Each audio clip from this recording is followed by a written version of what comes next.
tumeona barua Urume imeshatoa amri kwamba parachichi zitasimamishwa kuanzia tarehe 28 na wamepewa muda wa siku 3 mpaka 31. Mtu aliyekuwa na matunda daraja la pili yao ameshatoa shambani na kuwapeleka sehemu husika.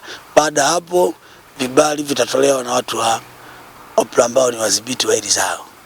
Lakini tulivyoangalia tumeona utaratibu wao ni mzuri, kwa sababu hata wezi sasa wameshakimbia, kwa sababu hata kiiba atapeleka wapi? Utaratibu umetengenezwa na tunategemea sasa OPRA ianze kutoa vibali kwa wanunuzi ambao hawatakuwa na waizi wa parachichi. Saizi Kiwira hata magari yako na chuma ovyo ovyo hayaonekani. Sasa ndo tunaona sasa OPRA kazi waliofanya. Wale wote wachuuzi madalali hawaonekani.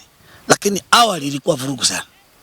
Kila mwenye pikipiki, kila mtu ambaye anaweza kawa na mizani alikuwa mnunuzi wa parachichi. Mtu anakaa kwenye kibanda anauza chipsi, kaweka mizani, ananunua parachichi. Amepiga banda tu ameweka turubai, ananunua parachichi.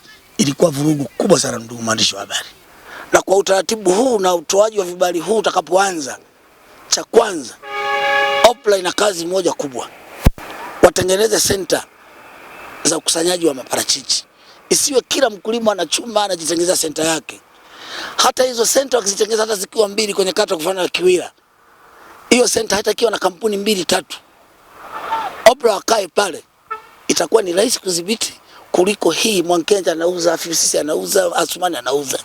Kwa tunaiomba OPRA itengeneze center. Tunahitaji kuwatambua wadau ambao wanahusika katika biashara ya parachichi, kwa maana yake wanunuzi, lakini pia na mawakala wao. Urasimishaji huu wa zao hili utakwenda kuondoa changamoto ambazo zimejitokeza hivi karibuni, kwa mfano changamoto ya kuibiwa kwa matunda katika mashamba ya wakulima, kwa sababu wanaokwenda sasa kutumika kununua matunda haya watakuwa tayari wameshatambulika, tofauti na ilivyokuwa inafanyika holela.